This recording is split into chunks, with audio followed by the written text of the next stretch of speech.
تمہاری قبر بھی تمہارا پرماننٹ ٹھکانہ نہیں ہے، ٹیمپریری ہے.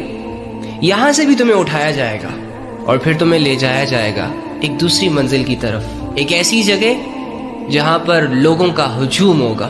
سارے لوگ اللہ کے سامنے صفے باندھ کر کھڑے ہوں گے، سب کو اپنی اپنی پڑی ہوگی، کوئی کسی کا نہیں سوچے گا. ہماری سو کولڈ محبتیں، دو چار چاہتیں، دو چار خواہشیں، ایچ اینڈ ایوری تھنگ ہمارے دماغوں کے آخری کونوں سے بھی نکل جائے گی.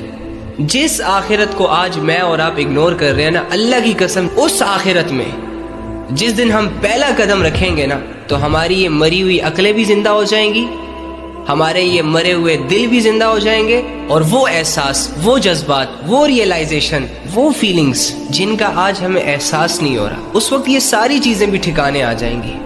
وَمَا الْحَيَاةُ الدُّنْيَا إِلَّا مَتَاعُ الْغُرُورِ، کہ دنیا کی زندگی دھوکے کے سوا کچھ نہیں ہے، میں نے بنائی ہے، میں زیادہ جانتا ہوں اس دنیا کو، تو یقین کر میری بات پر.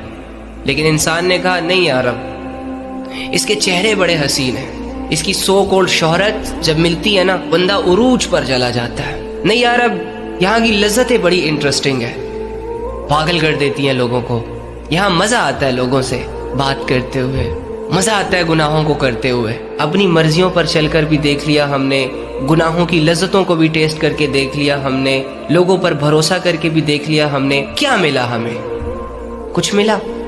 نہ سکون ملا، نہ عزت ملی، نہ شہرت ملی، در بدر کی ٹھوکریں کھا رہے ہیں ہم. تو یار بس کرو نا. آپ کے رب نے آپ کو کسی چیز سے منع تو نہیں کیا، صرف ایک طریقہ بتایا ہے، اس طریقے پر چل کر وہ چاہت، وہ خواہش، وہ لذت حاصل کرو. لیکن یار جس نے تمہیں پیدا کیا اور جو تمہیں کھلا پلا رہا ہے نا، اس کے باغی مت بنو، کیونکہ اس کے بغیر تم کچھ بھی نہیں ہو. اس کی مان کر چلو، وہ تمہیں کبھی بھی تنہا نہیں چھوڑے گا، کسی گمراہی کے حوالے نہیں کرے گا.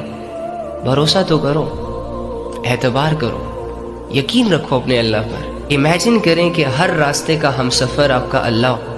امیجن کریں کہ آپ کا یقین، آپ کا بھروسہ، آپ کا اعتماد اللہ سے جڑ جائے، تو زندگی میں کبھی بھی آپ مایوس ہو سکتے ہو. جس کام میں اللہ تمہارا مددگار بن جائے، وہ کام کبھی ادھورا رہ سکتا ہے، اور اگر ادھورا رہ بھی گیا، ادھورے رہنے میں بھی تمہاری بھلائی ہوگی.